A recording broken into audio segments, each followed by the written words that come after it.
The live TV, सच सबसे आगे।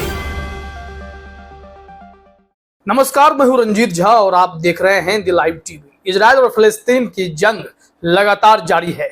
Hamas के लड़ाकों ने इस वक्त इजरायली फौज के पसीने छुड़ा रखे हैं, होश उड़ाए हुए हैं। जो खबर सामने आई है उसके मुताबिक हमास के लड़ाकों ने इजराइल के एक फौजी को जब बंधक बनाया तो वो रोने लगा। जरा देखिए अपने स्क्रीन पर इस विजुअल को। इसमें जो सैनिक दिखाई पड़ रहा है इसे इजरायली सैनिक बताया जा रहा है और हमास के फाइटर्स ने इसे अपने शिकंजे में लिया तो फिर यह रोने लगा है और कह रहा है कि मुझे अगर छोड़ दोगे तो वादा करता हूं तुम्हारे देश को तो छोड़ ही दूंगा, मैं दुनिया के किसी आखिरी देश में चला जाऊंगा, कभी लौट कर नहीं आऊंगा।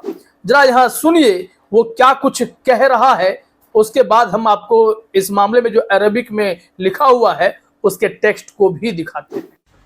כשהמפקד ייקח את האמת, יש לי ממש לשלשל בתחתון, ואני לא אומר לך את זה סתם. אתמול הייתי במעשים, ומתחילת המעשים כבר היה לי שירותים, ואני כמעט עשיתי קקי בתחתונים שלי. כמעט.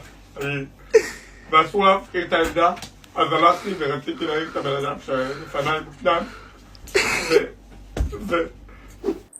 तो सुना आपने, हो सकता है कि भाषा की दिक्कत हो, लेकिन इसके भाव जो हैं वो रो रहा है। इस बात को आप महसूस कर गए होंगे कि वो डरा हुआ है, एकदम डर से रोने लगा है।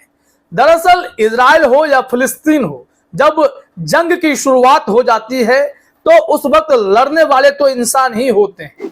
अब कोई देश का फर्ज निभा रहा होता है तो ऐसे में उसे उस सिचुएशन का सामना करना पड़ता है। इजरायली फौजी जो है इस वक्त हमास के लड़ाकों के बंधक बने हुए हैं। फिलिस्तीन जिस तरीके से इजराइल का सामना कर रहा है और इजराइल को मुंह तोड़ जवाब दे रहा है उसे दुनिया देख रही है। दुनिया के कई देश इस वक्त फिलिस्तीन के साथ खड़े हैं और फिलिस्तीन के हक की लड़ाई में वो साथ दे भी रहे हैं। चूंकि अमेरिका इजराइल का साथ दे रहा है, लेकिन यहां पर हम आपको एक और दिलचस्प खबर बताएंगे कि इजराइल अब अमेरिका के भरोसे रह भी नहीं पाएगा। वो कैसे होगा वो बताते हैं, लेकिन इससे पहले जब इस इजरायली फौजी को आपने रोते हुए देखा तो अरबिक में एक पोस्ट आया है। इसी वीडियो को शेयर करते हुए टर्की सेल हॉब नाम के ट्विटर यूजर ने लिखा भी है। इसमें मैंने अरबिक को ट्रांसलेट किया तो लिखा हुआ है, ए captive Zionist soldier says while crying, if you release me, I promise to leave your country to the last country in the world. They know that the country is not theirs, that they are usurping occupiers, and that a day will come when they will return to where they came from. यहाँ पर कहा यह गया है कि जिस सैनिक को हमास ने बंधक बनाया वो सैनिक अब रोते हुए कह रहा है कि अगर तुम मुझे इस वक्त छोड़ दोगे तो मैं वादा करता हूं कि मैं तुम्हारा देश तो छोड़ ही दूंगा, साथ ही साथ मैं दुनिया के किसी आखिरी देश में चला जाऊंगा और फिर कभी लौट कर भी नहीं आऊंगा। और यहां पर आगे लिखा गया है क्योंकि ये सब जानते हैं कि फिलिस्तीन उनका नहीं है और जबरदस्ती इन लोगों ने यहां पर कब्जा करने की कोशिश की है। तो ऐसे परिस्थिति में अब ये लोग यहां से एक दिन छोड़कर तो जाएंगे ही जाएंगे। और इस बार जो जंग छिड़ी है वो काफी विनाशक जंग बताई जा रही है, क्योंकि हमास ने जब फिलिस्तीन के हक के लिए अचानक से इजराइल पर हमला किया, 20 मिनट के भीतर 5000 रॉकेट छोड़ डाली तो इजराइल में हजारों मौत हो गई और फिर जवाबी कार्रवाई इजराइल ने शुरू की।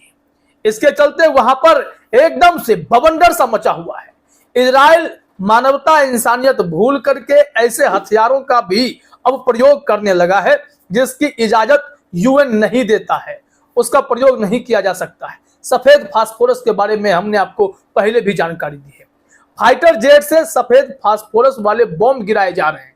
वो इतना घातक है कि इंसान को अगर छू ले तो हड्डी तक कांप जाती है, हड्डी गल जाती है, क्योंकि उसमें गर्मी इतनी होती है, 815 डिग्री सेल्सियस के बराबर गर्मी उससे पैदा हो जाती है।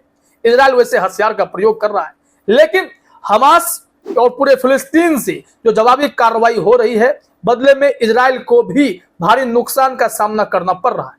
इजराइल के कई शहरों को बर्बाद कर दिया गया है, तबाह हो चुके हैं शहर, कई लोगों की मौत हो चुकी है। एयरपोर्ट से लेकर अलग अलग उनके एयरबेस या फिर फौजियों के ठिकाने को उड़ा दिया गया है और कई हजारों की संख्या में फौजियों को बंधक भी हमास ने बना लिया है। और उसमें से ही एक यह फौजी है जो रो रहा है, जो गिड़गिड़ा रहा है कि हमें माफ कर दीजिए, हम देश छोड़कर चले जाएंगे, हम वादा करते हैं लौट कर नहीं आएंगे। और ऐसी परिस्थिति में हमास इसके साथ क्या सलूक करेगा यह तो देखने वाली बात होगी। क्योंकि जो हमास का अल कसाम ब्रिगेड है, उस ब्रिगेड ने इजराइल को चेतावनी दी थी कि अगर इजराइल हम लोगों पर हमला कर रहा है तो वो यह ना भूले कि हमने इजरायली फौजियों को और सिविलियंस को बंधक बनाए हैं और गाजा पट्टी में रखे हैं, कोने कोने में रखे हैं। अगर वो बम गिराते हैं तो अपने ही फौजियों को, अपने ही नागरिकों को मारेंगे, सब के सब बेमौत मारे जाएंगे। बावजूद इसके इजराइल एकदम से अटैक कर रहा है। हमास के जो रिहायशी क्षेत्र हैं, जहां पर घनी आबादी है नागरिकों की, 20-20 लाख लोग 326 स्क्वायर किलोमीटर के भीतर रह रहे हैं, वहां पर बम गिराए जा रहे हैं, जिससे भारी जान माल का नुकसान तो हो ही रहा है। हम आपको यह बता रहे थे कि इजराइल एकदम से कमजोर पड़ता जा रहा है। दैनिक भास्कर की एक रिपोर्ट है, इस रिपोर्ट के मुताबिक स्थिति यह है कि यहां इजराइल के पास जो गोला बारूद है उसकी संख्या कम हो रही है, वो गोला बारूद नहीं दाग पाएंगे। इवन अमेरिका गोला बारूद से सपोर्ट कर रहा है, तब भी इसके पीछे की वजह बेहद दिलचस्प है। जरा अपने स्क्रीन पर आप हेडलाइन देखिए, यहां लिखा हुआ है भास्कर एक्सप्लेनर, इजराइल के गोला बारूद खत्म हो रहे, अमेरिका यूरोप के पास भी कमी, कहां गया सारा एम्यूनिशन स्टॉक, ये इसमें बताया गया है। तो इसके लिए एक आप ग्राफिक्स अपने स्क्रीन पर देखिए, यहां बताया जा रहा है कि इजराइल के हथियारों का सबसे बड़ा सप्लायर अगर कोई है तो वो अमेरिका है। इजराइल में इंपोर्ट देखिए, जहां से माल आता है, अमेरिका 81.8% हथियार जो है देता है, यानी कि इजराइल इंपोर्ट करता है। कनाडा से 0.2%, फ्रांस 0.1%, इटली 2.6% और जर्मनी 15.3%। ये है पूरा इनका रूपरेखा कि कैसे ये हथियार किस देश से कितना खरीदते हैं। तो अमेरिका से सबसे अधिक खरीदा जा रहा है।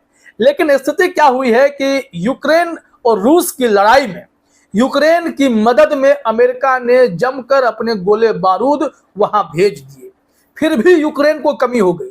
यूक्रेन की सेना की क्षमता है कि वो 8000 गोला बारूद एक साथ दाग सकते हैं, लेकिन उनकी कैपेसिटी के हिसाब से भी वहां 5 से 6000 गोला बारूद की उपलब्धता ही हो पा रही है। अब अमेरिका के पास इजराइल भी आ चुका है, इजराइल को भी चाहिए, लेकिन इजराइल को कितना देंगे? 1 खेप से 2 खेप 3 खेप देंगे, लेकिन उसके बाद अमेरिका के भी हाथ खाली हो जाएंगे। तो इस युद्ध में इजराइल बुरी तरह फंस चुका है, इस बात को समझना पड़ेगा। खबर यही है कि यूक्रेन की लड़ाई में अमेरिका के गोला बारूद इतने यूज हो गए कि अमेरिका के पास उतना स्टॉक है ही नहीं।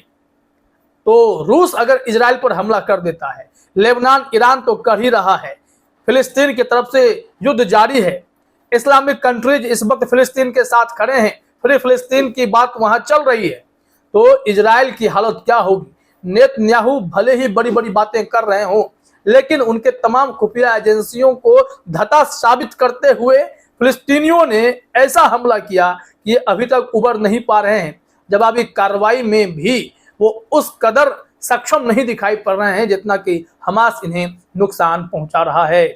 फिलहाल इस वीडियो में इतना ही। आप सभी का हमसे जुड़ने के लिए बहुत बहुत धन्यवाद। द लाइव टीवी, सच सबसे आगे।